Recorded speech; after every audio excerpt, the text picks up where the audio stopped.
right. Okay, you should be able to do it now. I All right. hope. Can you And hear me? Danny, Yes, we yes. can. All right. I can't start the video. Just give it a minute, Lou. Manny's going to be 15 minutes late. All right. And Lalani's having the same problem.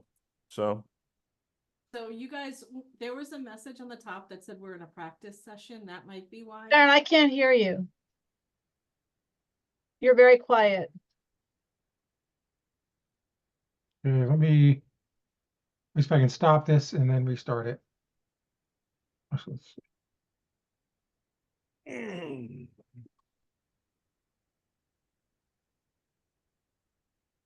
If did you hear that? I think everyone's having issues getting their video up and or hearing people.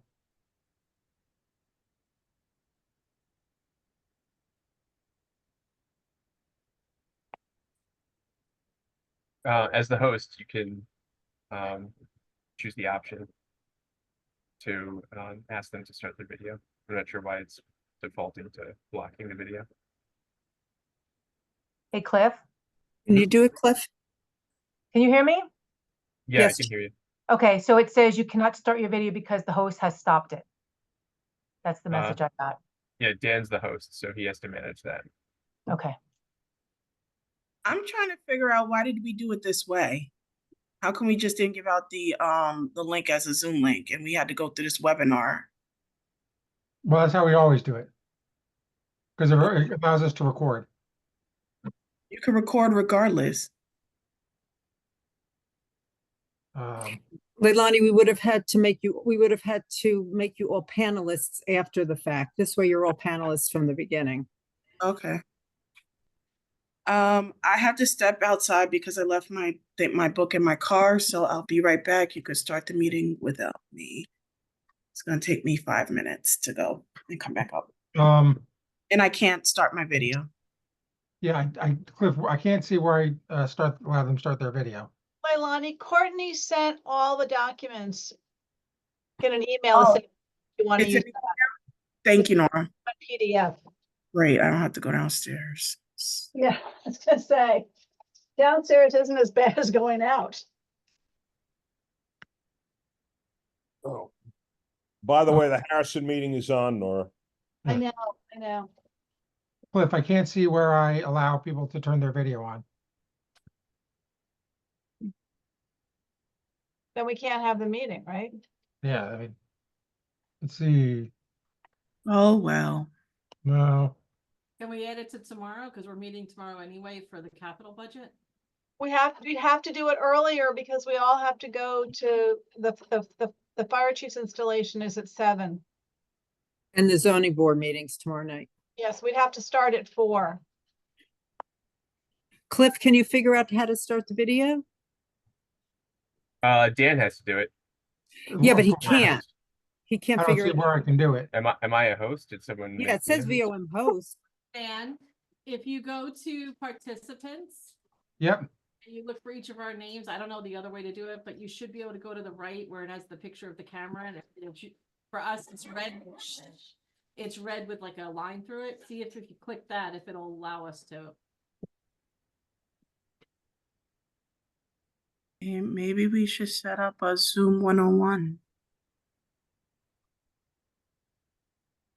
You're almost the host now. Yeah, a button just popped up. Try. Dan, try. Yeah. Well, Cliff is the host now. So all I can do is just, I can't. think they're already. Augie, you're the co-host. Can you do anything? Go ahead. There Ah. we go. There we go. Coming up. Okay.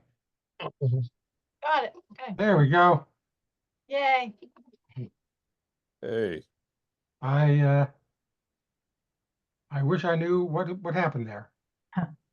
But that's why we have the technically competent people. Nobody's really technically competent except Cliff. So there we go.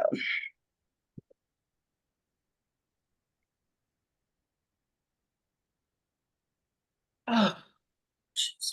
Okay, let me.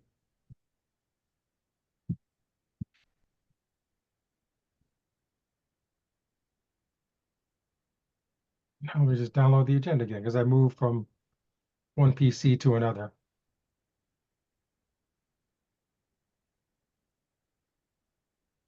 I don't like it. In the book, what page is this? In the book, oh wow, that's, well, we emailed the, I know. Yeah. Cliff, can you see what happened to Laura? Yeah. Thanks. Can we start the meeting and just look at that letter real quick? Is it too Sure. late? Can I make a Well, motion? for the meeting? Second. Can you hear me now? yes, Okay, all in favor? Aye. Aye. This is just a quick adding one item to the agenda, and it's Lou and I are going to a meeting in Harrison about flooding, and I drafted a letter, a statement for us, and I just want to make sure that you all look at it and it's okay. I got a couple individual comments. I modified it and I just sent it. All right, let's see if I can find that. I'm reading right now, so just give me a second. It's the one with blue in it. I got it. Yeah. Can someone second to add this to the agenda, please? Oh, second. Sorry, Sally. Okay. And all in favor, I'm sorry, Mayor, did you say all No, in favor? she did, and I said aye, but I don't know. I heard it. I gotta help Laura with getting on. It's not letting her in, but I'll get it resolved. Okay, Okay. thanks. Cliff.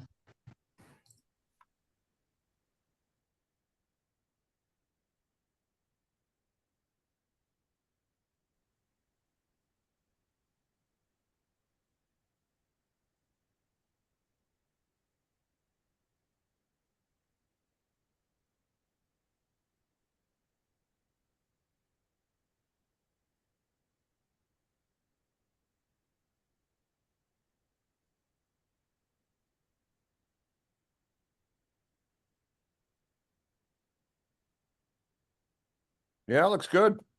Okay,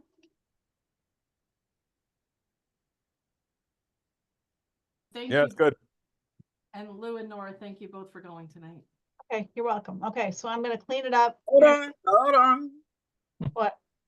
I haven't finished reading. Sorry, I'm a slow reader. Okay.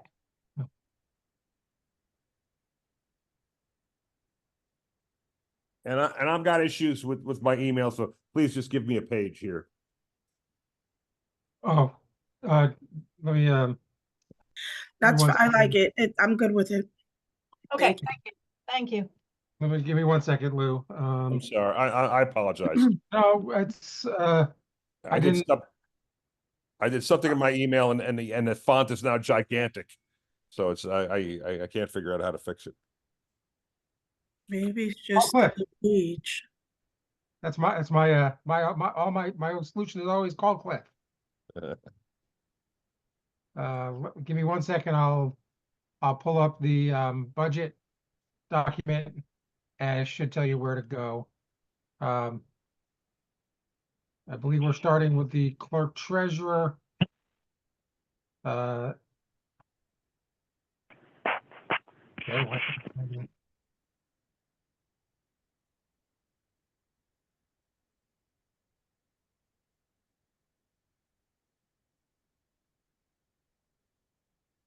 Okay, let's see.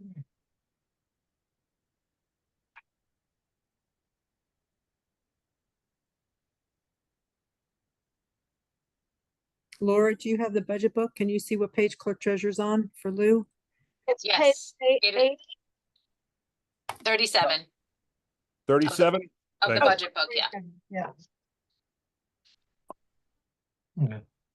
So, I mean, I can, talk about the clerk treasurer's budget. And, anyone feel free to interrupt me from the staff if I have made a mistake in properly classifying everything that you do, or I missed something. You said 37?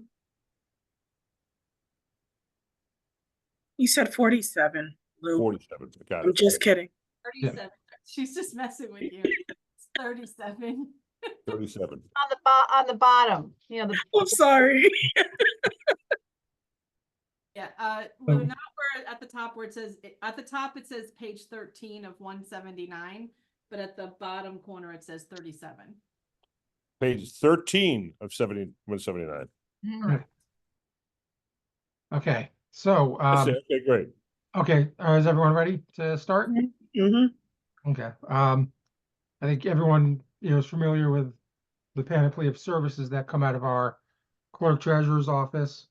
They're responsible for, they're really actually kind of like the first line when it comes to Village Hall, especially the Regatta, they're the front office. They are the location where people, start and where they ask questions. And, so in general, the staff has to have an idea of what goes where, and if they need to direct someone to another location, where they need to get to and how they need to get there.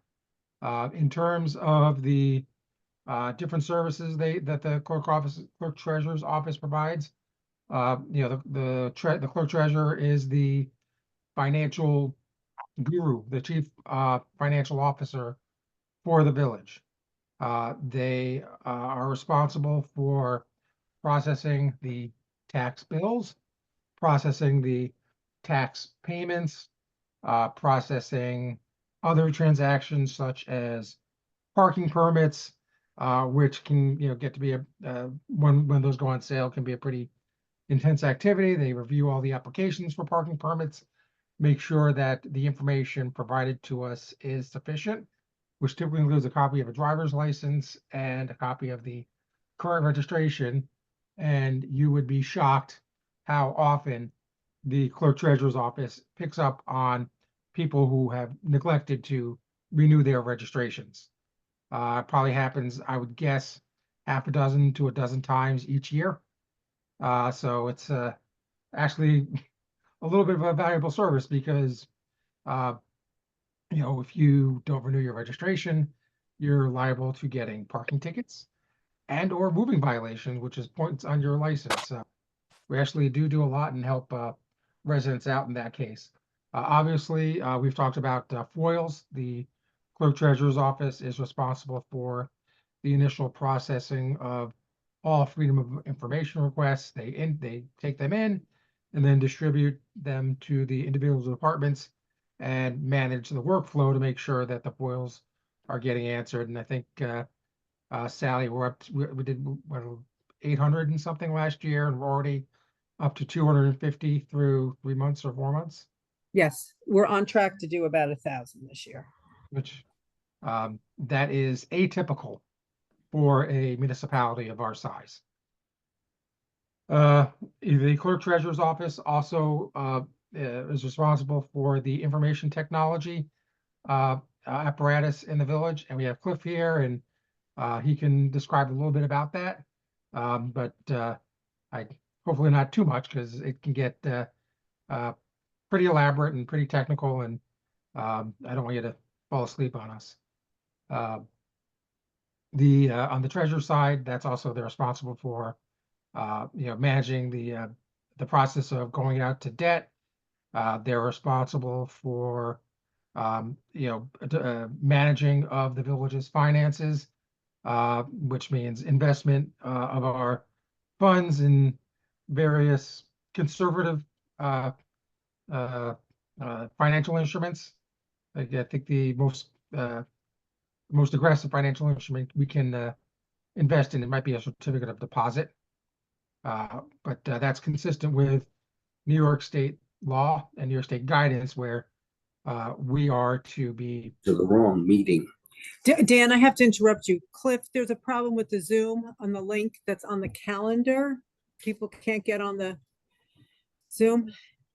Can you, Which if you go to calendar? Who am I calendar, sending it to? the website calendar? Yeah, who Just- do you need me to send it to? Well, I just think we just need to update the link on the website. update the link. Oh, okay. Sorry. And Dan, you missed a few things on the clerk side, but that's fine. Well, I was gonna ask you to, talk about some of those items. I mean, you also do the dog tags.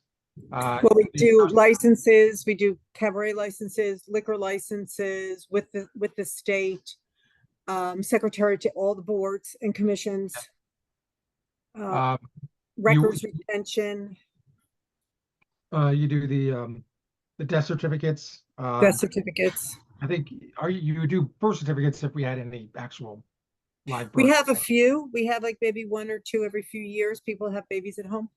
Yeah. So it's a wide variety of services that come out of the clerk's office. So is there anything else I missed, Sally, on the clerk side? I don't think so, Dan. Thank you. Laura, anything on the treasurer's side that you'd like to add? I don't think that, I mean, we do all the collection of all the funds for the village. I mean, all the different departments sends it to us. We reconcile all the bank recs. We do all the tax collection. I think you mentioned all that, right? We deal with the different towns for the assessment files, for the tax collection. I don't know, a ton of other stuff that I can't think of off the top of my head. I just feel like we're always busy, but yeah, I think you covered most of the stuff. Okay. If we want to go to the actual budget document, beginning 1325 110, that is the full-time the salaries for the full-time equivalents in the department. We have obviously clerk treasurer Augie. We have the deputies Laura and Sally. Senior account clerk is we call her D Del Val. Then we have our intermediate account clerk, Elena DeCunzo, and we currently have a vacant accountant position that we're looking to fill. Based on their tenure with the village, Augie, Sally, and Elena receive longevity payment. And D also, in addition to being a senior account clerk, she does have a background in bookkeeping and accounting. And she audits the transactions of the building department, which is it's not something that would normally be expected of a senior account clerk. So that's why we provided a stipend for that. And that was part of her original offer letter. In the part-time, When was she hired? Because it doesn't look like it's the adopted 2024 budget. Stipend. I think I can't recall when So she it was came hired. on April of 2023. Yeah, So, yeah. Oh, sorry. So I'm Go ahead. sorry to jump in. Dee started out as a temp from an agency, and then we brought her on our payroll, I want to say maybe August or September of last year. Mm-hmm. Sorry to interrupt. Okay. Thanks, Liam. With the part-time salaries, if anyone knows Neary from our office, part of his salary is paid out of this office. In addition to working out of the manager's office, he also works and supports the clerk treasurer's office down at Halsted Avenue. So that's why part of his salary is charged here. Then we have a couple of part-timers, Wilhelmina Harris and Carl Gideon.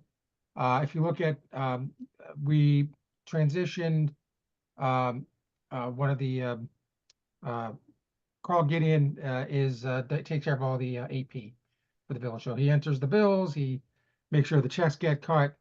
So it's a pretty significant job for the village. I think we have, if you've seen the abstract, we have a couple of hundred payments each month, and he makes sure that everything is correct and proper in the document. With the overtime, we budgeted 6,500. We've exceeded it last year, and we're above it this year, but that's only because with short vacancies in the full-time positions, we've had to have some additional staff overtime to cover for the to get the work done. Just replacing miscellaneous equipment, that's minor. We have They did request money for uniforms. We cut that out, or I cut it out. Printing and stationery, most of that is just the tax bills. And I think, what is it? We send out, what is it, about 4,000, 5,000 tax bills, Laura? Yep, just about, we have about 50, between 55 and 5,500 parcels in the village, so that's about what we send out. Okay. And it's Um, also for permit renewals, Dan. We print all of Right. all the railroad, parking, all those permit renewals, and the dog. Yeah. Next we have municipal dues and subscriptions. The major, it's going up by about several $100s. The major cost is the additional cost for the it says GAP Guide Manual. GAP means generally uh, Accepted accounting principles. yeah, I forgot the accepted part. And then the GFOA Budget Award. Um, we have spent a lot of time developing our budget document into something that the Government Finance Office Administration would consider a quality budget document for the public's use and education. And even though we have to pay for the award, we get the award every year now. Going on to the next page, just other training, office supplies, and where you go through a lot of paper, a lot of pens, pencils, because there's a lot of stuff going on in the clerk treasurer's office. As far as the contract services, the major increase in this that we're proposing for next year is the fee for the audit.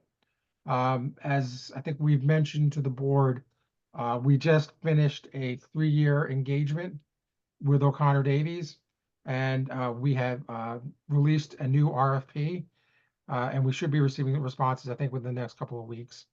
And then there is the fee for the Army Car Service, which that is the collection of the coin from the meters. And it's based on the number of bags that they take from us and the amount of time that they need to spend at the village to collect the revenue. And, we're still collecting a lot of coin. So it adds up pretty quickly, unfortunately. Let's see. I just lost my place. Public and legal notices, that's just the, public hearings that the board holds. We have to print that.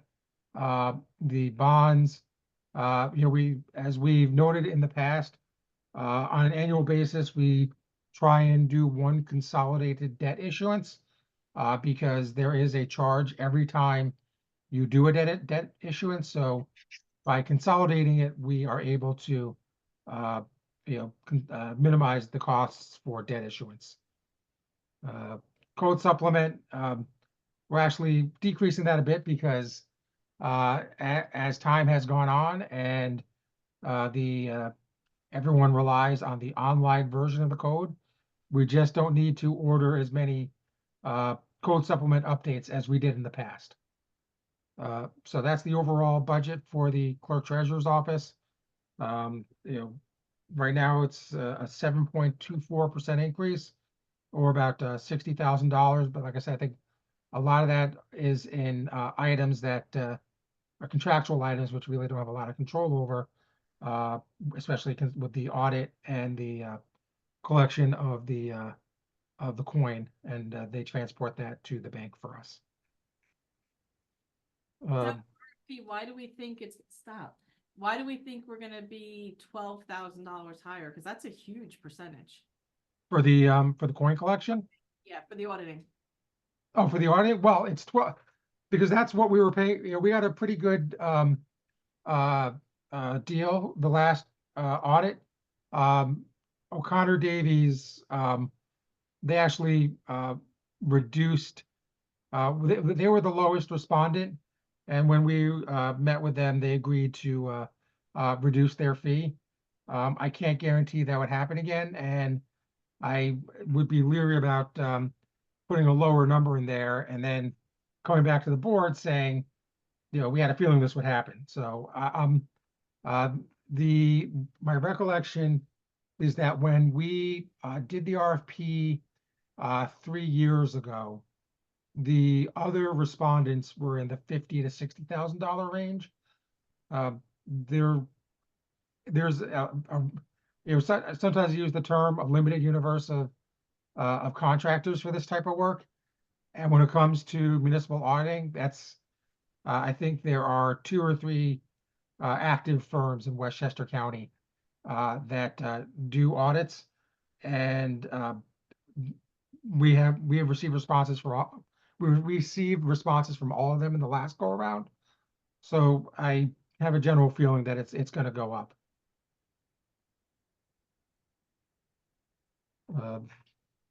And we should know, we should have those RFPs, the date for it was the 10th. So hopefully we'll have a idea next week how much that's gonna be.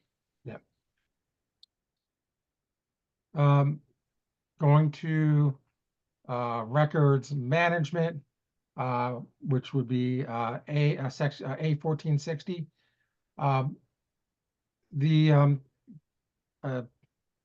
Laura, for Lou's information, what page is 1460? 49. Okay.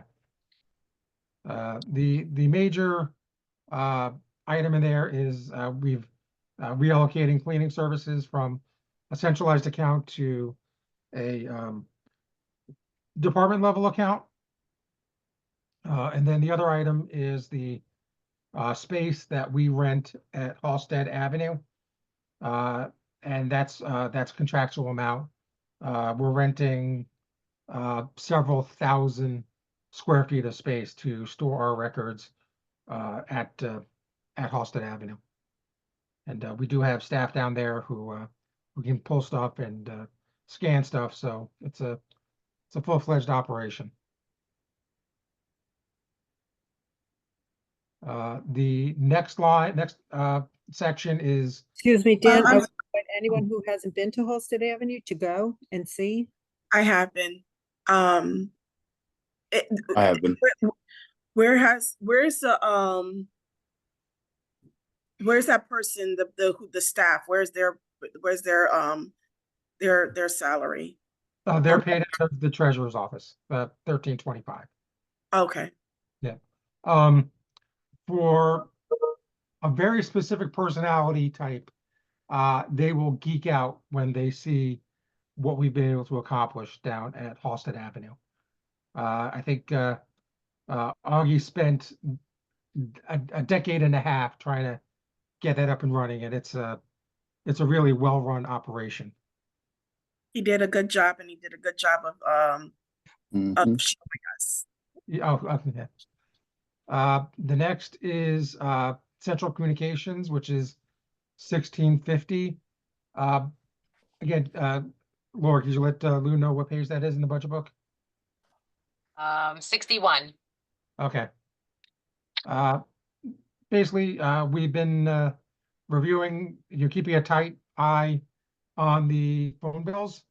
And because we renegotiated our rates a couple of years ago, our monthly bills are coming in below original budgeted estimates. So we've been able to adjust those budget estimates for next year. So we're actually going down by about almost $30,000 in this account. So that's actually, I'm sorry, almost $40,000 in this account. But I think that's given where we are through almost 9 months, we're on target to be at that $270,000 range. And Dan, if I'm not mistaken, wasn't that Cliff who did that research to make sure that we got a better deal? I think it was Cliff, it was Or- Joe, and- Augie. Yeah, Okay. it was a group effort. Good effort. Good job. Yeah, our phone service is mostly through New York State contract. So we've been able to get good good service. You know, if you've Yeah, ever that was from 2019. Yeah. We sought out vendors through the New York State OGS offices. And then Yeah. we settled on Carousel, who also provides E911 services for Westchester County. Yeah, and managing an enterprise phone system, it's not like your home service. It's kind of like the difference between the Wright brothers plane and a space shuttle. The what it is between a your plain old telephone at home and what we have to manage, and it's a very good system. Awesome. The next is central print and mailing. What we did this year was we are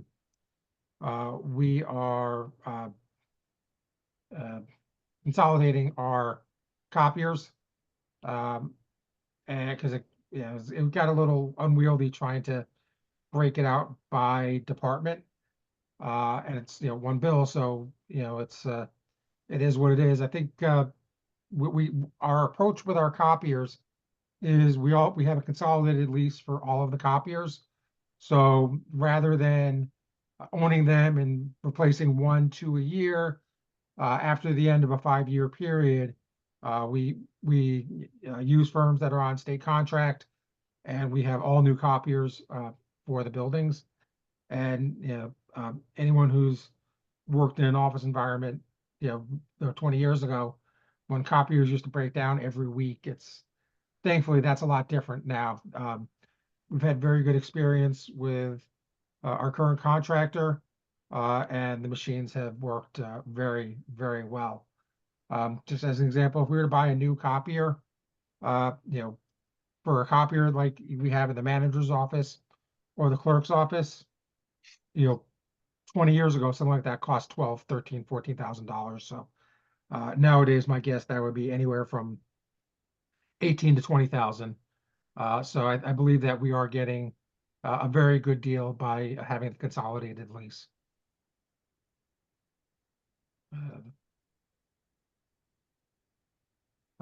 Next, we have our central data processing, our information technology office.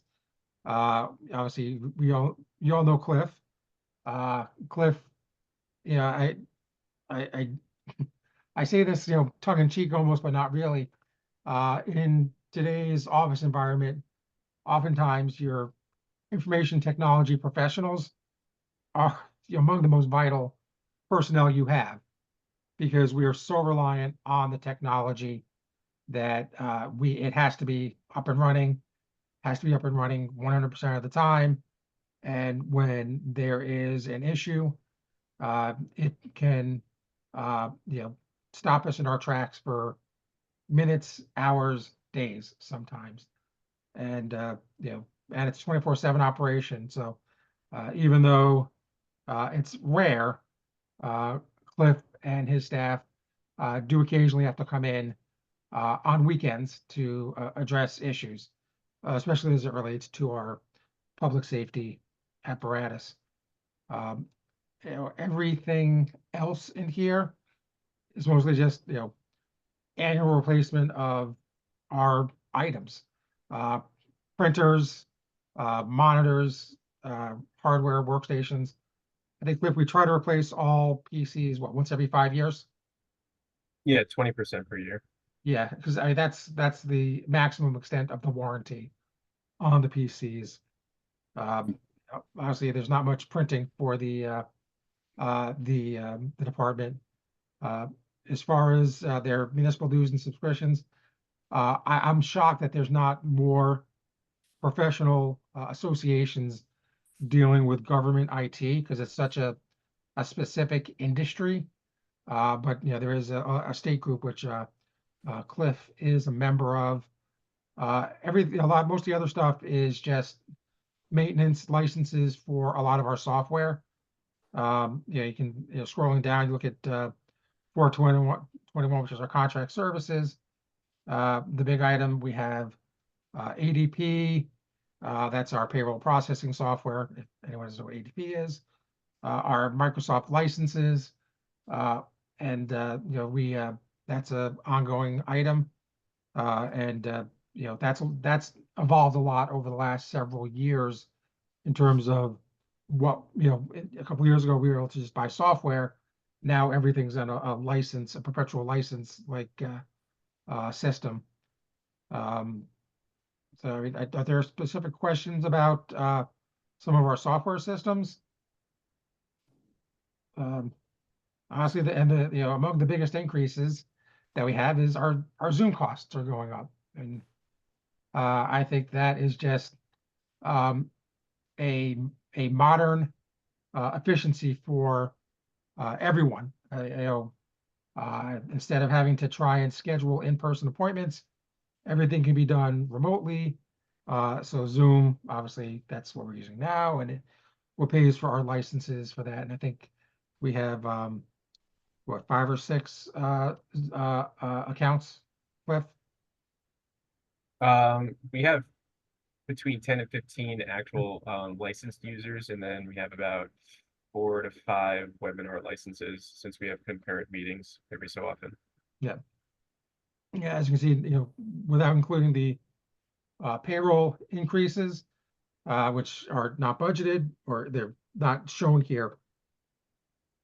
It's a $15,000 increase in the department budget, or 2.6%.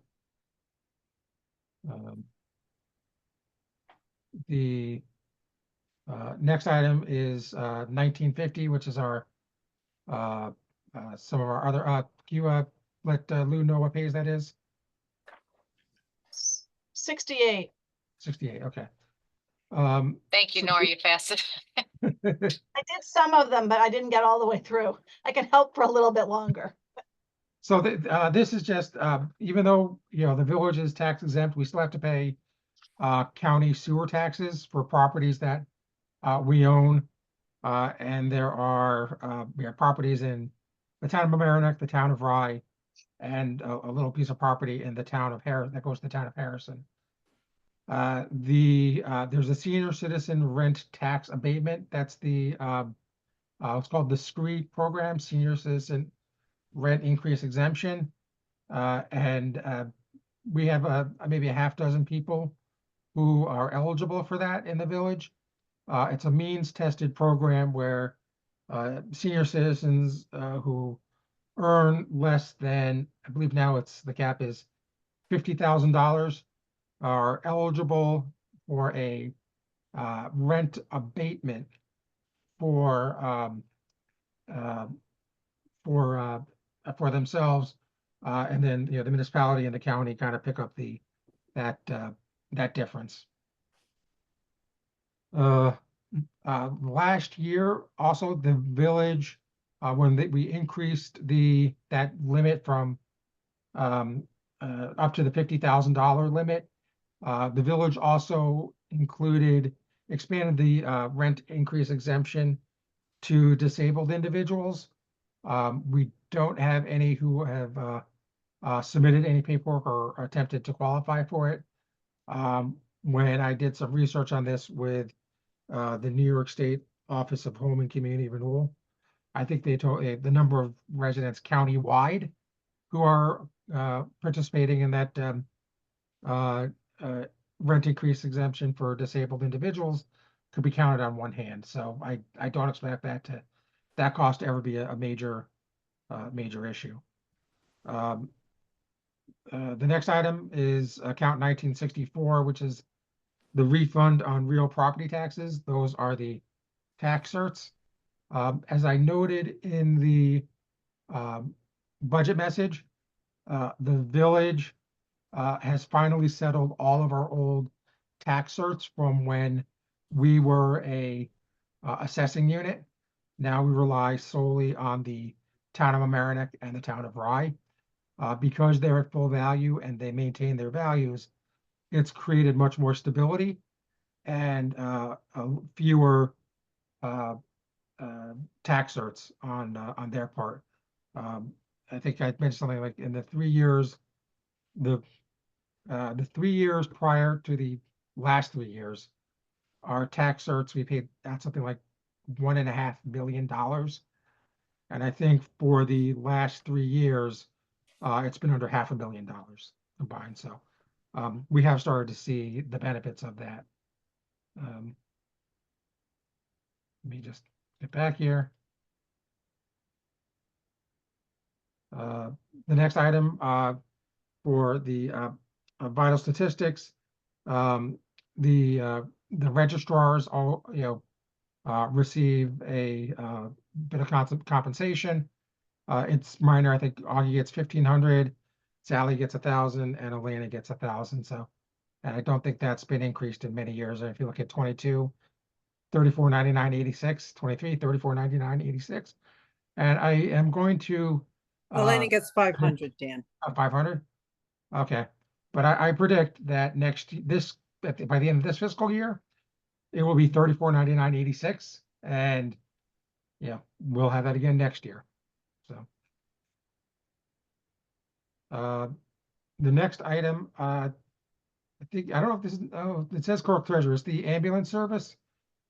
So for MEMS, which is located at 220 Northbury Avenue Extension, we own the building, and MEMS occupies it. We provide $10,000 a year. They've asked for additional money because, if they wanted to do a small project, $10,000 goes pretty quickly. But I couldn't justify it. And then there's the per capita charge for Rhinebeck. So this is, I don't know how much everyone on the board knows about how the ambulance service is delivered in the village. But the short version is the town of Mamaroneck Ambulance District is responsible for providing the ambulance service in the town of the Rhinebeck section. Because they cannot collect tax revenue from Rhinebeck, the village has pays a separate fee to the ambulance district that allows them to cover Rhinebeck. The one item is that that fee is collected from all village taxpayers, and the town of Mamaroneck residents are already paying a share of the town of Mamaroneck ambulance district tax. So it's a little complicated. This comes up every so often, and I think as is explained, the ambulance corps itself, I think they probably expressed to several of the elected officials over the years what their long-term goals are for them. Their long-term goal is to try to be under the village of Mamaroneck and not the town of Mamaroneck. Yeah. And because of many different reasons, it will just be easier for them. And especially when it comes down to replacing and fixing the ambulances and their equipment, the amount of money that they get to just replace a lot of things, they have to do it on their own, when a lot of the money can come from the tax, the ambulance fees that they do end up receiving, but the town gets that. Yeah. And so they get a very small percentage of what the services that they provide. They get a very small percentage of that money. The rest goes to the town. A small percentage goes to the EMS. So at the end of the day, to me, it doesn't make sense. It would make sense more for us to undertake it, but then I don't know the complete ins and outs of how much that will cost us. But I think that it wouldn't hurt us in the long run. Yeah. And we have made some major investments in the building over the last couple of years. We installed a generator. We had received a grant about 15 years ago through Nita Lowy's office when she was our congresswoman, and that covered a portion of the generator that provides backup power to MEMS. And we also installed a new HVAC unit, I want to say about 8 or 9 years ago at the building. But as with all buildings, they do not age like fine wine. Uh, Going to page, or account 8611. Actually, I'm sorry, this was, okay. I made a mistake earlier. The first one was, this is the senior citizen rent increase exemption. The other item was the senior citizen tax exemption. But again, you know, it's a smallish number. You know, we're budgeting 13,000 for the year, but again, by having increased the income limit to $50,000, a couple more people were able to you know, meet the threshold. And the next pages are the ones that make me cry. The first one, which is the New York State Employees Pension Contribution. Can you the page? Can someone get the page number for Oh, that? sorry, yep, it's 188 and 189 for ERS and PFRS. Yeah. So as you can tell, we're in the we had a 25% increase in our pension payment for ERS being Employee Retirement System, which on a dollar total is essentially $283,000, which by itself, that's 1% on the tax rate, approximately. The next page is the PFRS, Police and Fire Retirement System. You know, if we had a paid fire department, this would obviously be almost double the size, this number, but even still, you know, a $600,000 increase year to year in our pension contribution for the police and fire, and that's essentially another 2%. So, as I noted, just those two lines are actually account for, you know, almost $900,000, which was, you know, basically what we were allowed to get increase through our the property tax cap. Not that it helps us this year, but obviously we've all seen the what has happened with the stock market over the last 6 months, and our pension payment in 2025 will be based on the value of the New York State Pension Fund as of March 31st of this year. So it increased dramatically, but that doesn't do us any good this year. Dan, Next year, why is the police department pension so much higher when there's 50 police officers? Is it because the salaries are higher?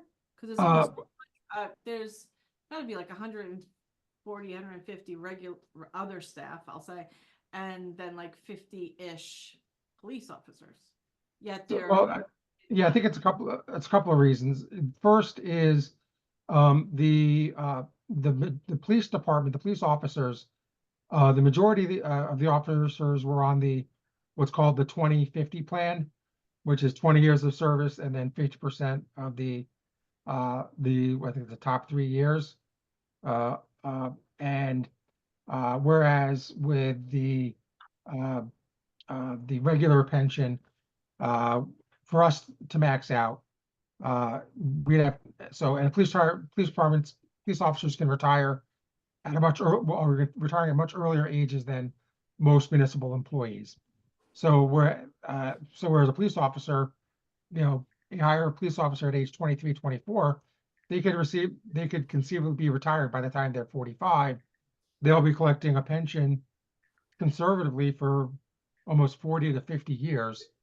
So that adds up. Second, with municipal employees, sorry, there's a bug that flew in front of me. The average municipal employee, I think, has an annual pension of something like $14,000. You don't have as many employees in the my retirement system as who are in it for as long as the police officers and the firefighters.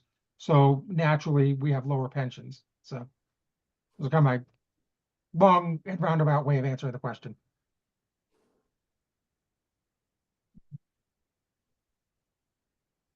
Okay, next we have the FICA, which I think everyone knows what FICA is. That's the Medicare tax. And again, these are, that's going to be based on the salaries. We have a group life insurance contract, that's a minor number. That's account 9045.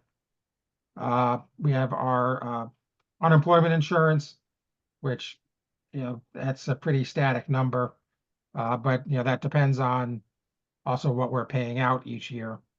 And that can vary. So, we went from 9,300 in 2022, we're already at 34,000 through a couple of months, with a couple of months left in this fiscal year. We have our, disability insurance, that's pretty minor. Then the next page to make us cry is 9060, which is our hospital and medical insurance. The big item there. One of the things with this is we know what our costs are for the first half of the year, which is 7 months, but we have to kind of prognosticate as what it's going to be for the first 5 months of 2024. And based on where we're at, we've estimated 7,007,300. And that's about a 6.67% increase. We have the Medicare reimbursement, which that's a benefit that retirees receive. And then the payments in lieu of health insurance, 215,000. Just as an example, I think for the people who take the in lieu payment, it probably saves us on average, anywhere from, $10,000 to $15,000 per employee based on whether they're eligible for individual or family coverage. So, yeah, so it's a benefit. And I know it's for those who can take advantage of it. It's a twice a year payment, and it's been pretty hopefully popular. And the more employees I can get onto that, it helps reduce the top number, which anything we can do there is helpful. 9070 is dental insurance. We have essentially the CSEA plan of dental insurance. It's a no frills account, a no frills insurance, but it gets the job done for the staff. The next page is our optical insurance. Again, we have the CSEA optical plan, which that's really a bare bones program. If you need to get glasses, you get to go to one of the optometrists who participate in the plan, and there's one rack of glasses you can choose from.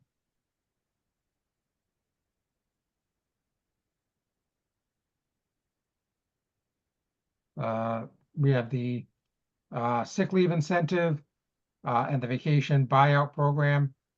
We bumped that up a little bit from last year because just to account for everyone who participated.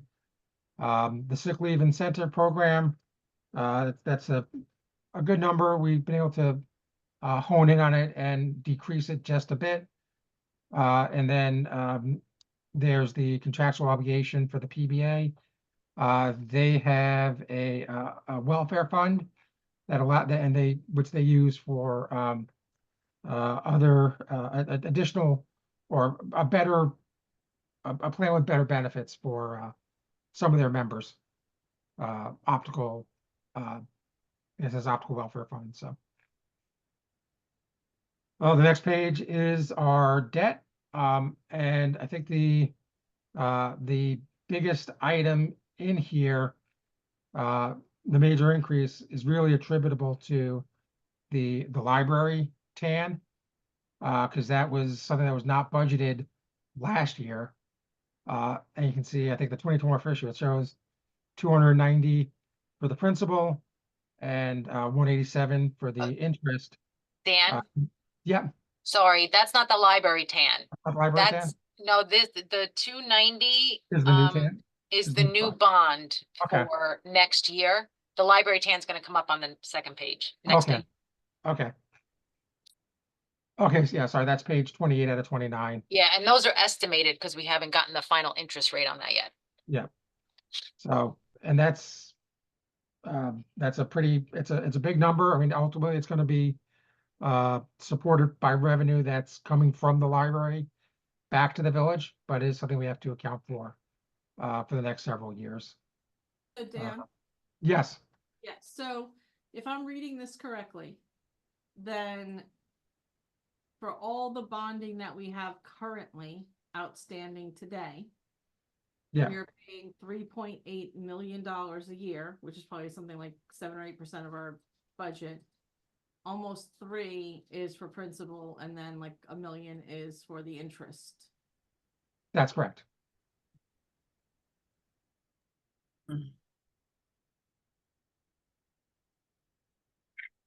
Okay, there are the transfers. We don't, I think we in the budget, we the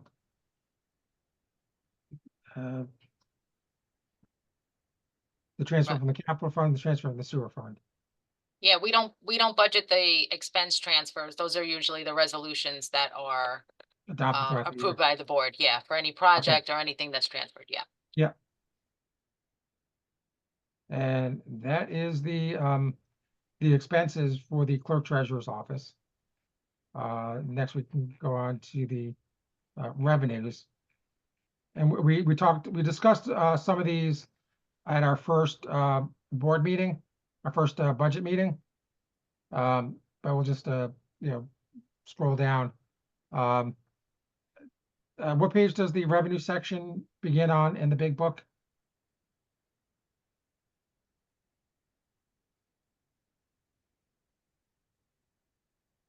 Time check. Sorry, 207. Okay. Time check for Nora. Oh, that's for all the revenues start on 207. So Yes. clerk treasurers This are is a bit of a kind of scattered. scattered. It might be easier for me to share my screen here.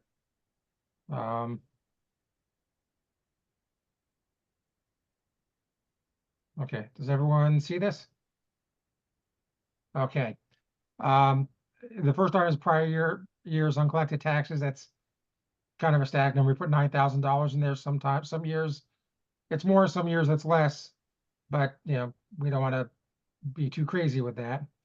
The next item is the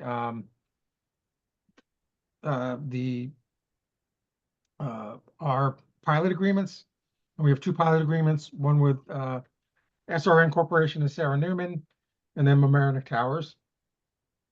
And then we have the interest and penalties on property tax. And each year we're over $150,000.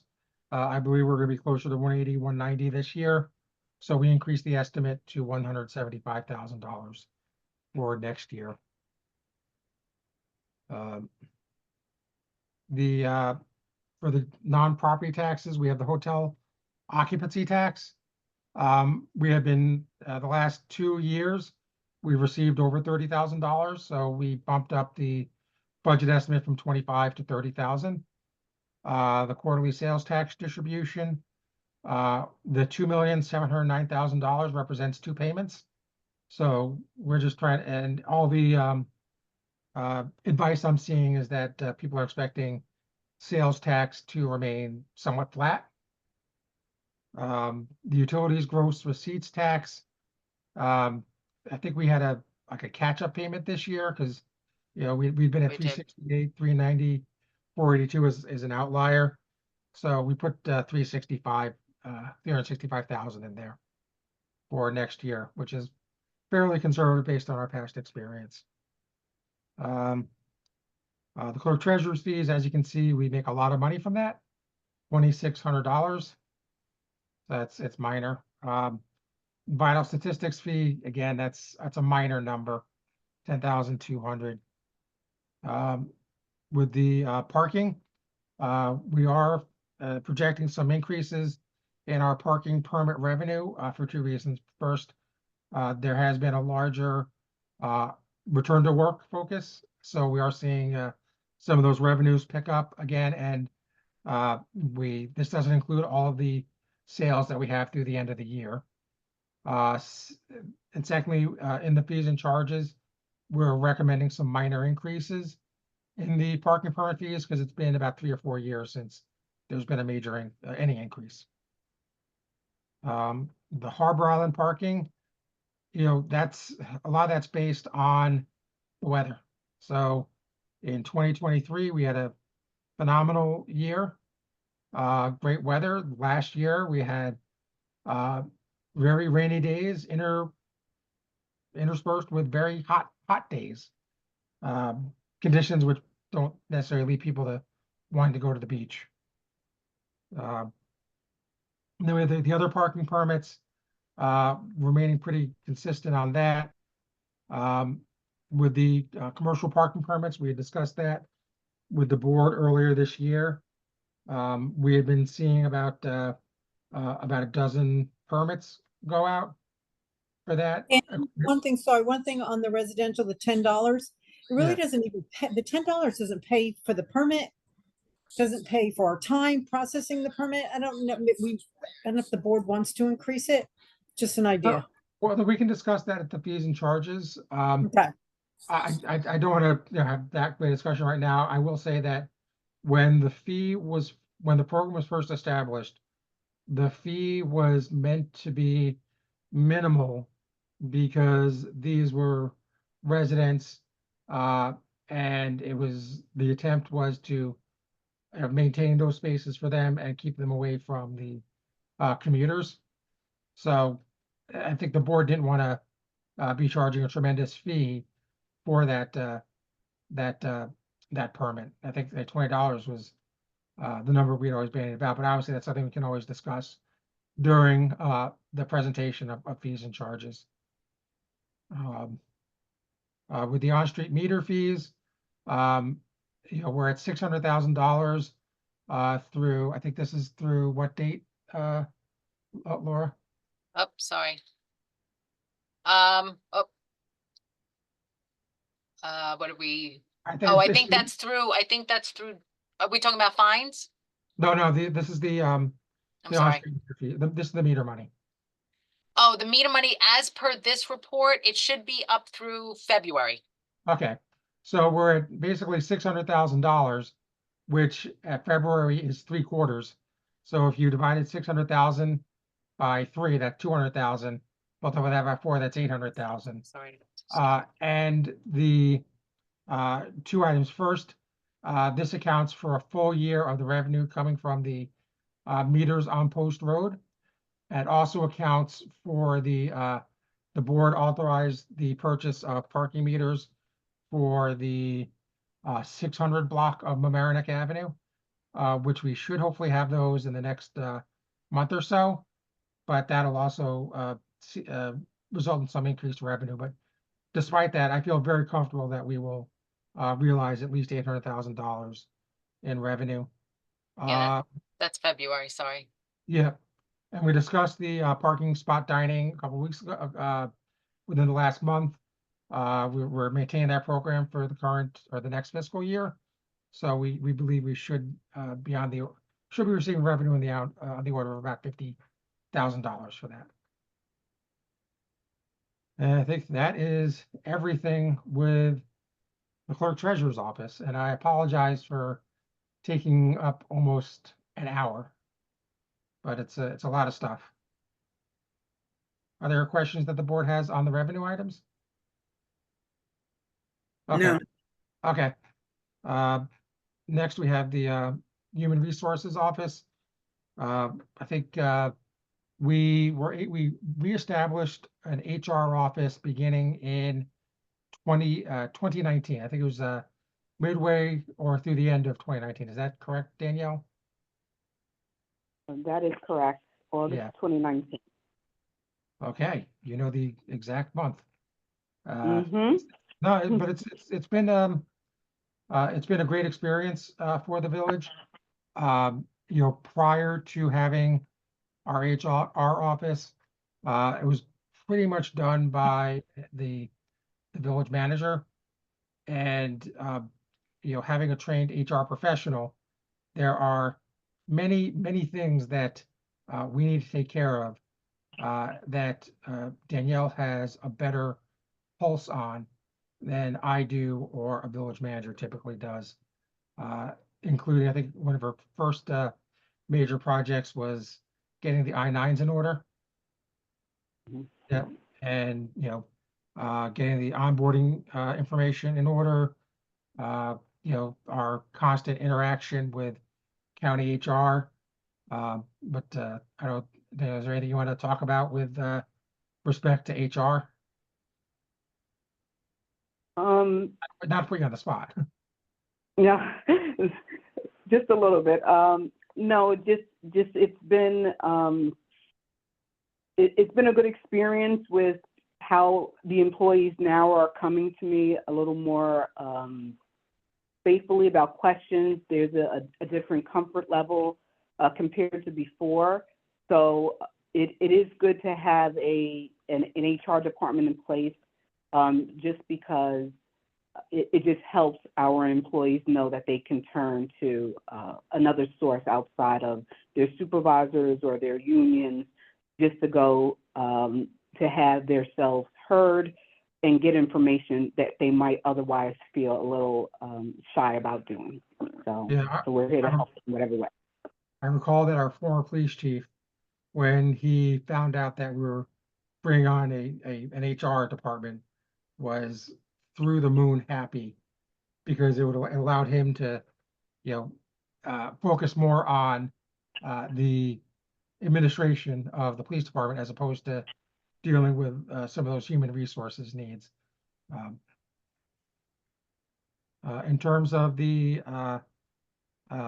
staff in the department, we have obviously have Dan. Danielle. Dan, I don't mean to interrupt, but Lou and I have to be at this meeting at 7 in Harrison. Okay. So, Do you just sorry. want to, like I said, They did tell me it's the last thing on their agenda, so it won't be first up. It's not what their agenda says, but okay. Oh, okay, all right, okay. No, believe me, I'm not. well, let me do the short version. Obviously, it's, Okay. you know, again, like most parts, it's personnel. There are 2 FTEs currently in the HR office and 2 part-time staff. Just, you know, the office equipment, stationery. You know, the major other costs are just our contract services. We have the 1095s, which is part of the Affordable Care Act, Verizon Phones, ADP Client Advisory, and our Disability Management Program. So I think that's kind of the short version of the budget. And are there any questions on the expenses? No. Okay. Okay. Next we have the police department. So, Chief, are you still here? Yeah, I'm here. Okay. Okay. Just to Nora, if you are going, I'm not sure where you're going in Harrison, but I've got alerts that North Street is closed between Pleasant Ridge and Osborne, and West Street is closed between Union and Pleasant Ridge Road. Oh, we're going to Harrison Town Hall to talk about West Street and flooding. Okay. So Yeah. Now there was that I got diverted by that down tree on West Street. Thank you, though. of course. Okay. It's your show, Chief. Okay, so I'll try not to take up too much of your time. So so a couple of things. I'm not really adding a lot to my budget, but some of the items are bigger ticket items. So we'll start off with the 3120-0110 line. So that is the permanent regular personnel salaries. So those are usually done through the PBA contract. It's important to note as part of the salaries that for the salary for the police chief doesn't include the increase that was discussed a couple months ago. That was also in correspondence from the prior village manager back in December. Also, so that's the salaries for police officers. Line 1090 is the supplemental for the canine officer. So that would need to be increased by 2 for the addition of that second canine officer. So that stipend calculation is done based off of the minimum wage for New York State, which is now $16. So the actual stipend per officer would be $83.20 times 2. So that brings it up to $16,640. So that's that number. For longevity, that is a contractual item. That number is decreased about $10,000 less from last year because we have a lot of newer officers. Longevity doesn't kick in till at least year 5. So that number has gone down a little bit. So that takes us down to 0111, which is our permanent administrative staff. I'll just also note on that one that the line for the secretary to the chief, that dollar amount does not include correspondence that was given to her back in December for an increase to her salary. So we have our staff there, Barbara Ritter, Javier de la Cruz. The sick incentive program, that's contractual. We bumped it up a little bit this year because last year a lot of officers did participate in that incentive. So if they don't use any sick time, there are different stipulations of how much money they get if they don't use any time. So that increased a little bit. And if I'm going too fast, just tell me to stop. Line 0130, that's our school crossing guards. So we do have 19 permanent spots, but we do have several other crossing guards that we use as fill-ins. So their salaries are indicated here, as well as we had this year had given them an incentive to try to not have to use police officers and parking enforcement officers to cover crossings. So they would get a bonus if they did not call in at all. I don't know how many are going to use the benefit for this year, but I can see this number possibly being decreased. I think we did have a lot of crossing guards call out. So we'll have a better idea going forward what that's going to look like. We have next is our Bay Constables. So they patrol the waterways, they're seasonal.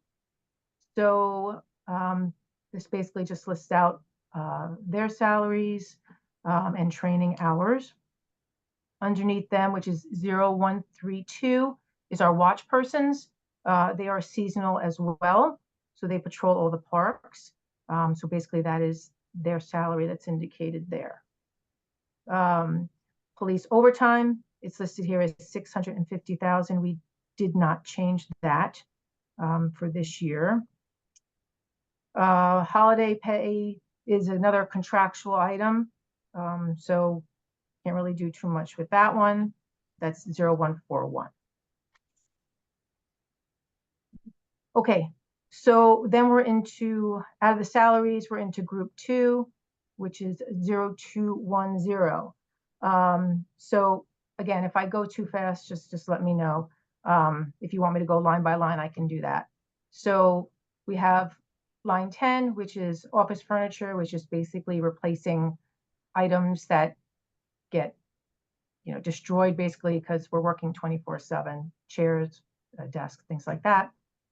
Various police equipment, that being supplies, just general desk office supplies for the investigative bureau, police officer supplies, things of that nature. Also listed there are our speed signs. We do try to purchase the pole-mounted speed signs, at least a couple every year. We did just receive 2 So those will most likely be going up on South Barry Avenue, which Leilani could probably tell you is an area that is constant complaining of speeding and things like that. So hopefully those signs will help. Police bikes and accessories, that's for police equipment for maintenance of the bikes, things like that. Patrol cars used to be in the operating budget. It's been taken out and put into capital. So that's why that is zeroed out. Uniforms, that is another contractual item. Cleaning, shoes, things of that nature. So not too much we can do with that. That also includes bulletproof vests that have to get replaced every 5 years. There's a line also for school guards to either start them off with new uniforms or to replace uniforms that they may have. So we have radio maintenance, that's our portable radios. I did speak to Laura about this. I had asked for an increase because the cost of portable radios went up. So from $8,100 to $12,000. So a couple of $1,000s more in that line. Uniform accessories is for adjustments and repairs to officers' uniforms that get damaged. That brings us to group 4, which is our printing and stationery. So anytime we have to print out any kinds of impound tags, aided cards, things like that, postage, anything that we have to mail out to anybody. That brings us down to 0405, which is our dues and subscriptions. So we have several memberships for detectives, youth officers, and myself. So those are the yearly dues. No additions to those. Training and conferences is 0406, no addition to that line. Automotive repairs, self-explanatory. Fuel, oil, and lubricants, self-explanatory. We didn't make any changes to any of those. Supplies, again, miscellaneous supplies that are needed, no change. Which brings us down to 0421, which is our contract services. So many of our things come out of that line. So for example, we have our digital recording system that records the phone lines, different copiers within the building. We have the computers in the cars that need air cards, cell phones, our record management system software, Optimum, our DARE program. So monies come from this budget line for that. Our Ricky machine is how we take, arrestees, prints and photographs, Easy Pass, Clarity testing. That's what we use for our drug testing for our employees. Different warranties that we need for different pieces of software and IT equipment. Alarm system at 243 Stanley Avenue. We have a detective cell phone reimbursement cost, which is contractual. Our communication desk is released that, no change there. Line 470 is taser repair and replacement. So that was a 5-year contract that we had signed just about 5 years ago.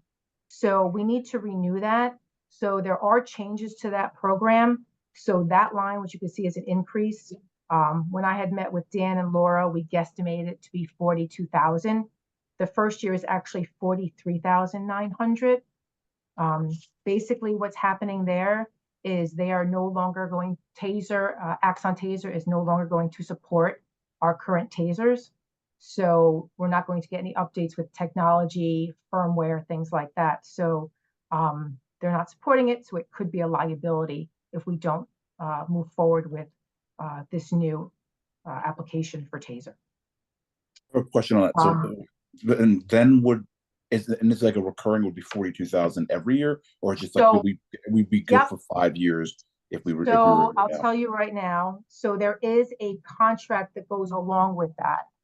So the way the contract works is you can either pay it off all at once or you pay it off over 5 years, and it goes up in increments about $1,500 to $2,000 each year after that.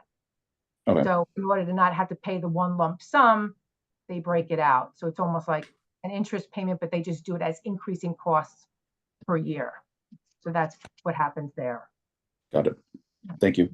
Yes, of course. Prior, it looks like this line 475 prior was a village cameras. So I think, Dan, you had taken that out and put that in capital. So, yep. So what we did was we had installed cameras throughout the village. And with the existing cameras, when we got the quote, this was back in December. So with the current cameras that we had, we were able to solve 22 different cases between December of 22 and December of 23 with the existing ones that we have. During that same period, there were 17 additional cases between the 600 block of Mamaroneck Avenue up until the 1000 block of Mamaroneck Avenue that we could have used cameras to investigate those crimes, including a hit and run that happened in the 800 block. But because we don't have cameras in that area, there was no video footage. So the quote that we had received from Stratagem was $86,000 and change. And basically what that would do is that would give us additional cameras going from the 600, 700 block of Mamaroneck Avenue all the way up to the 1000 block of Mamaroneck Avenue. Okay, so I believe that that will be in the capital. So I'll have to send the information over for that. Let's see what else we have. One item that's in here that was added was Cortico. That's the wellness app that we introduced for police officers. We did receive a grant from New York Cares Up a couple of years ago, and we were able to pay for that through that grant funding for the last couple of years. The grant has now ended. It's a very useful tool for officers, so I would like to continue that. So that is the cost for that application. No change to our Calio, which is an investigative tool. Our POS scheduling system is how we put in officer schedules, no change. Under 0422 fees, that's for our new hires, medical referrals, psychological exams, and fingerprinting, no change. 0432 is our ammo and firearms. So that is what it is. There's no change to any of those costs. 0443, that is our training program. So different conferences, trainings, recertifications that we have to do. We made no changes to any of those fees. Same thing with juvenile officer training. Line 0444 is our navigation law enforcement. So that's for our Bay Constables who are seasonal, who are out patrolling the waterways. No changes to any of those costs. Our last line is 0450, which is our crime intervention and community engagement. So that was something that came up out of police reform. So we use that to create pamphlets, do some giveaways when we have our national night out, things of that nature. And then we get to 0120, which is matrons. Anytime there's a female police officer not working, we would call in a matron. So that would be the cost for that. Prisoner meals, self-explanatory, no changes to any of those items. 3320 is our parking enforcement officers. So they're part of CSEA, so it lists their salaries and any longevity that they are due to that contract. Overtime, uniforms, again, uniforms contractual, automotive repairs, fuel and lubricants, no changes to any of those items. So that's my budget. I do have two items that I want to bring up for consideration as part of the salaries. Okay, so first item, I believe Dan had mentioned in one of the meetings about the prior officer retirement incentive program. So how that worked previously for the last 2 years was an officer, if they gave in a letter with an intent, or irrevocable letter of retirement by the end of June, they have to leave by the end of October. And they would receive $1,000 for every year of service. So what I did, and I spoke to Laura briefly, I did just a very high level cost analysis about that. So from my calculation, based on if 4 officers were to leave as part of that program, the village would have to pay out $89,000. The cost savings on, if they all took it and they all left at the end of October, that would leave 7 months in the contract year.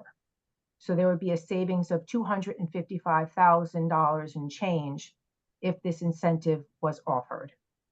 If we then hired people, new officers at the starting salary, I did an average. The savings would then be $188,000 if we hired them day one from the day the officers left. So if we're just talking police officers leaving, about $255,000. That does not include savings of overtime costs that would be incurred, because usually the officers that have the most seniority usually get the overtime at a higher rate. Also, the officers that are tier 2, which are those with 20 years of service, don't pay anything into their medical right now. So there would be some cost savings there, because new officers have to pay towards their medical, whether it's 25% or 20%, depending on their years of service. And also some savings in the pension that the village has to pay towards. So again, I just wanted to bring that idea for your consideration about offering that retirement incentive again for this year. So that's item number 1. Item number 2, it would be, and I've looked at also some grant funding for this. So as you know, the village population has increased. We've had a significant increase in residential development. Our calls for service have increased over the last several years. Our increase in arrests have gone from 215 in 2021 to 454 in 2023. So we're the 3rd busiest village in Westchester County. So because of the increased duties and expectations on police officers, including investigations, addressing quality of life issues, vehicle and traffic enforcement, school outreaches, and reduction in overtime costs, I would love to see the officer complement increase by 1 to 2 officers. That has not happened in all my time here. So based on all those factors and the potential to reduce overtime costs, but then also be able to have more officers to either investigate crimes or be out there enforcing vehicle and traffic and doing outreach, I would love to see that officer complement increase from 51 to either 52 or 53. And I think that is all I have. There is a grant that is through the DOJ that usually comes up in the spring. I've spoken with our grant writer about it. It's a cops hiring grant. Basically what it is they will pay 75% of the approved entry-level salaries and fringe benefits for a new officer for up to $125,000 for up to 3 years. So that is something that if we were able to apply and receive, that would defer some of the costs for a new officer for at least 3 years. That's great. Are there any other? I remember last year you guys went after some grants. I know like that we recently got this accreditation. Do you think we have a high likelihood due to that to kind of be awarded more, more grants? Well, for sure, because we are now an accredited agency, that does kind of open up the pool of things for us to apply to. We have never, as far as I know, we've never received this DOJ COPS grant. Dan, I don't know if you have any I- more I- information on that? I think we may have received one back in the early nineties. Okay, I think it was with the, I think it was the, when after Clinton became president, they had the crime bill. I think there was the 93, 94, 95, I think. okay, I think we got like, maybe it was either 2 or 4 officers back then, I think. okay. Right, Yeah. so I'm not familiar. So like I said, it's been, as far as I can remember, it's been the same compliment. So, you know, should we, the grant writer knows that I was interested in kind of looking at that, but, you know, obviously I wanted to bring it up at the budget meeting because that would be the appropriate time to, you know, even kind of float the idea about applying for that grant. Awesome. Thank you. Thank you. Let me try and knock out my budget real quick, which is pretty small, actually. I mean, in terms of numbers. We have the village manager salary, with my salary, Courtney Wong, who they'd like to discuss some other salaries with you. We have longevity, which I received. Robert Ingenito, you all know, he's our public informations officer. We have $1,000 for equipment, and as I say, we typically don't go that crazy in my office. We have money for business cards and newsletter. I just got new business cards last year, but we'll need to spend some money there.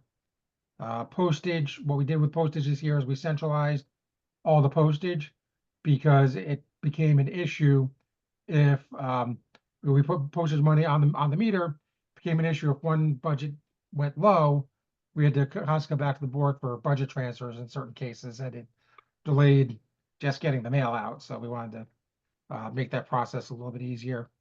We have our municipal dues, which is our various associations, mostly ICMA, which is the International City Council Managers Association, and NYSCMA, the New York State local chapter of that. WCMA is actually the Municipal Administrators Association, and some various other associations.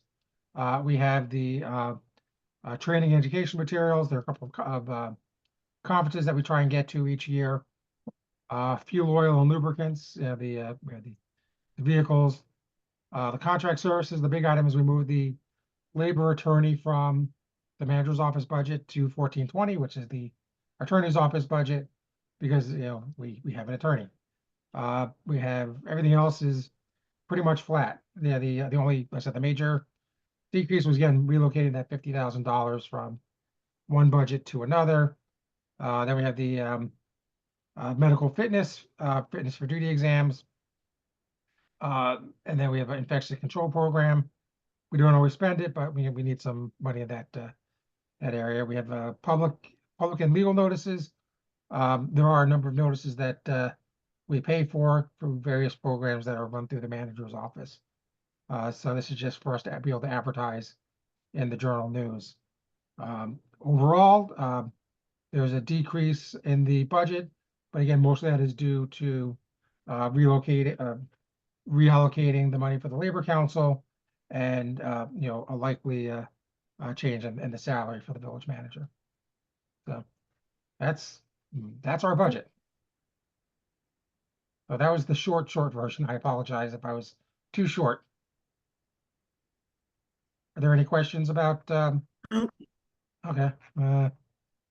Then the administrative offices, this is just the money to keep the regatta running.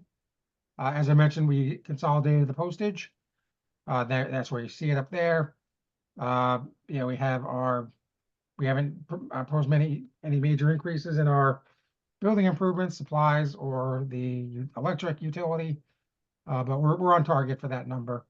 And we are slowly but surely bringing stuff over to making LED, buying more energy efficient devices. Our contract services, obviously, we're looking to go out to bid or do something with our cleaning services.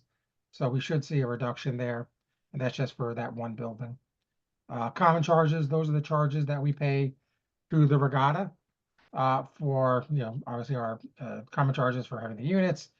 Then there's we rent the unit for the village historian, and we have another room at the regatta where we're uh, storing materials. Everything else is kind of minor.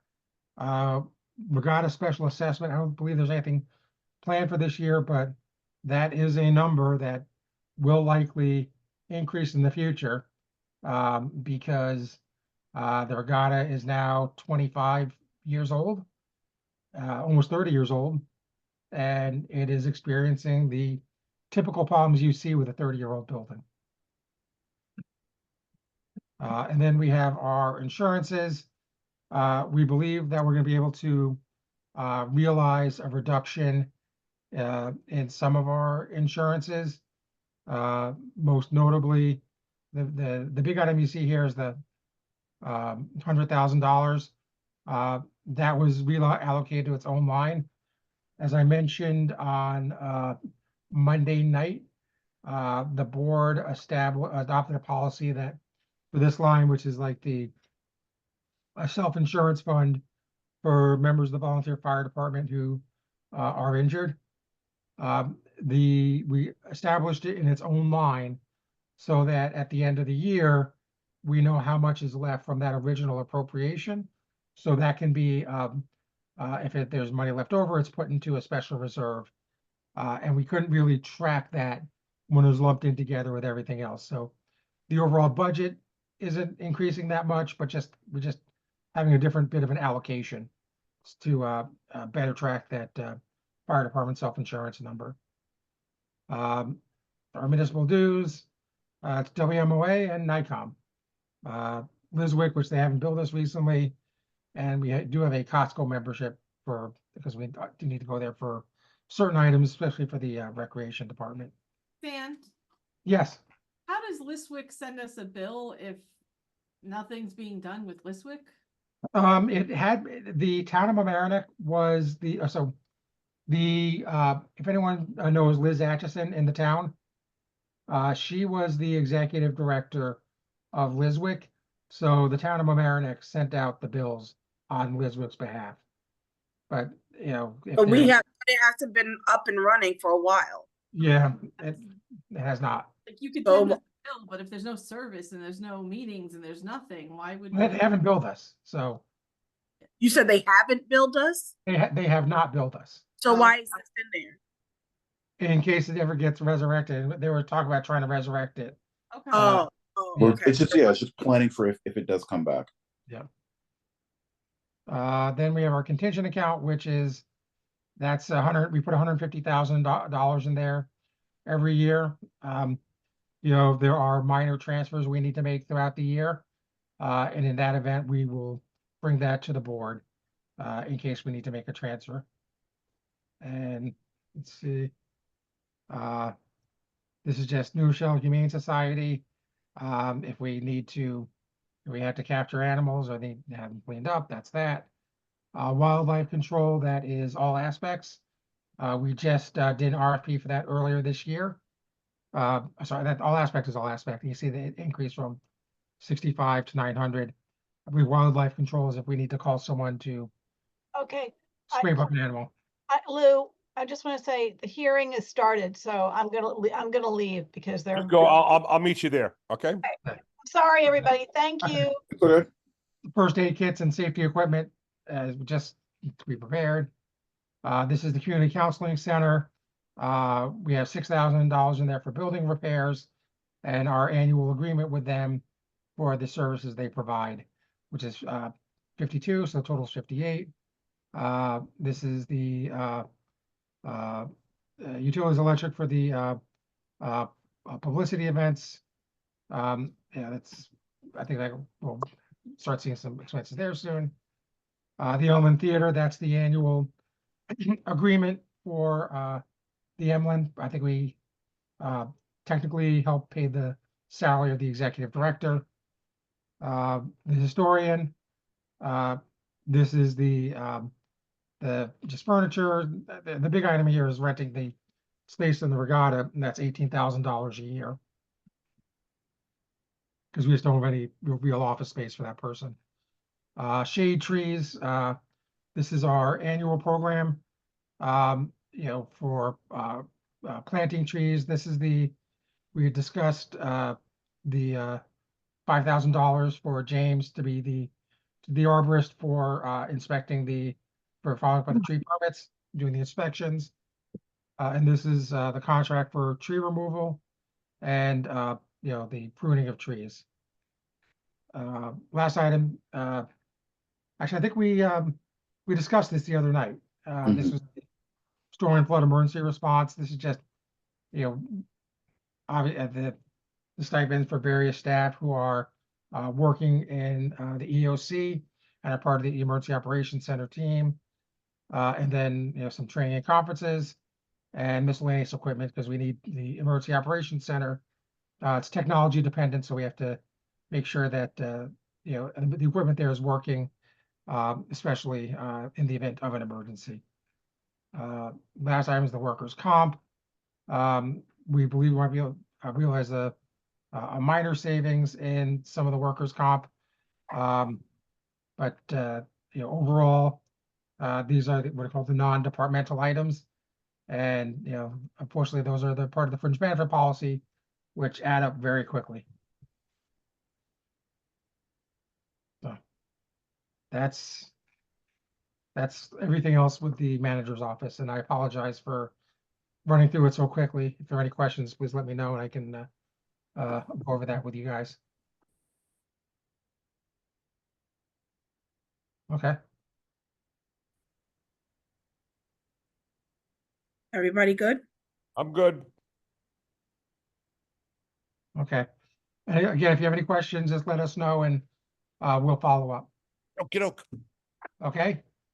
Sharon, you have a question? You not hear me? Mm-mm. No, you were moving your lips, but that's why Oh, I no, asked. I don't know if you were whispering, but I was like, no, But they couldn't hear me earlier either. Do we have a motion to close the meeting or is there anything else left? Move to close the meeting. second. All those in favor? Hi. Hi. Have a good evening, everyone. all right, thank you very much. Thanks so much. Thank you all. Thank you all.